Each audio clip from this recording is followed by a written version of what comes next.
Wacana pemaksulan terhadap Wakil Presiden Gibran Rakabuming Raka yang belakangan ini mengemuka, khususnya dari sejumlah purnawirawan TNI, mencerminkan bahwa proses politik pasca pemilu 2024 masih menyisakan persoalan mendasar dalam hal etik dan konstitusionalitas.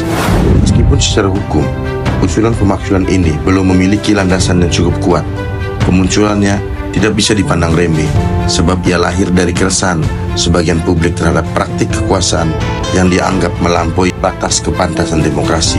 Gibran resmi dilantik sebagai Wakil Presiden pada Oktober 2024 setelah melalui proses pemilihan yang diwarnai polemik. Putusan Mahkamah Konstitusi yang mengubah ketentuan usia minimal calon presiden dan wakil presiden menjadi titik tolak kontroversi. Meski demikian, secara hukum formal tidak ada pembatalan terhadap keputusan tersebut, sehingga proses pencalonan dan pelantikan tetap sah menurut aturan yang berlaku. Namun, sah secara hukum tidak serta-merta menutup perdebatan mengenai legitimasi politik. Dalam sistem demokrasi, konstitusi bukan hanya soal teks hukum, tetapi juga mengandung semangat keadilan, kepatutan, dan etika publik. Ketika hukum dijalankan melalui celah yang dinilai manipulatif, rasa keadilan publik bisa terkikis. Dalam konteks inilah, desakan pemaksulan harus dipahami bukan sekedar sebagai upaya hukum, tetapi lebih sebagai ekspresi politik dan moral yang menuntut integritas dalam bernegara.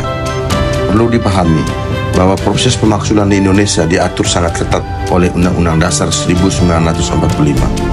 Pasal 7A mengatur bahwa presiden dan wakil presiden hanya dapat diberhentikan apabila terbukti melakukan pelanggaran hukum berat seperti pengkhianatan terhadap negara atau korupsi. Hingga saat ini tidak ada indikasi bahwa Gibran memenuhi kriteria tersebut. Maka dari itu, peluang pemaksulan secara yuridis masih sangat jauh. Namun, suara publik dan tekanan moral tetap memiliki tempat penting dalam menjaga kualitas pemerintahan. Isu ini sekaligus menjadi ujian bagi pemerintahan Presiden Prabowo dalam mengelola dinamika politik yang berkembang.